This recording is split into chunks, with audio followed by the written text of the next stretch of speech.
বাংলা রকের রাজা জেমসের জীবন এক অদ্ভুত সুরের গল্প, যেখানে আছে ভালোবাসা, বিচ্ছেদ, একাকিত্ব আর নতুন করে জীবনকে খুঁজে পাওয়ার উজ্জ্বল ছোঁয়া। দীর্ঘ এক দশক নিঃসঙ্গতার পর 2024 সালে জীবনের এক নতুন অধ্যায় শুরু করেন তিনি। বিয়ে করেন বাংলাদেশি বংশোদ্ভূত মার্কিন নাগরিক নামিয়া আমিনকে, যিনি এখন নামিয়া আনাম। এই দম্পতির ঘরে গত জুনে জন্ম নেয় পুত্র সন্তান জিব্রাম আনাম। সেই মুহূর্তের কথা বলতে গিয়ে জেমসের কণ্ঠে ঝরে পড়ে আবেগ। বাবা হওয়ার অনুভূতি অসাধারণ। আল্লাহর কাছে শুকরিয়া, তিনি আমাকে সুস্থ সন্তান দান করেছেন। কোথায় আছে, কেমন আছে?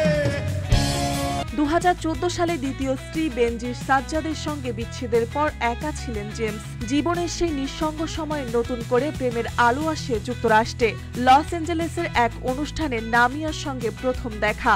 পরিচয় থেকে বন্ধুত্ব, তারপর প্রণয়, সবকিছু যেন সুরের মতো মিশে যায়। 2024 সালের 12 জুন ঢাকায় পরিবারের উপস্থিতিতে তাদের বিয়ে হয়।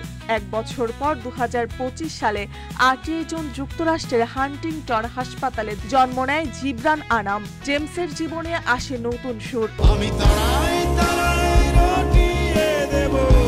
জীবনের বহু উত্থান পতন পেরিয়ে আসা এই শিল্পীর মুখে এখন শুধু শান্ত এক হাসি। বয়স, খ্যাতি, প্রবাসের দূরত্ব সবকিছু পেরিয়ে যেন আবার খুঁজে পেয়েছেন ঘর, ভালোবাসা আর জীবনের মানে। 3টি বিয়ে, 3টি অধ্যায়, তবু প্রতিটি সম্পর্কের পেছনে আছে এক সংবেদনশীল একাকী মানুষ, যিনি ভালোবাসার প্রতি এখনো অগাধ বিশ্বাস রাখেন।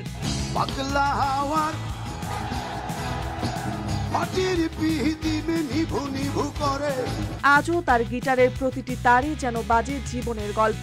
তেমনি চোখে মুখে ভেসে ওঠে এক পরিণত পিতার শান্ত তৃপ্তি।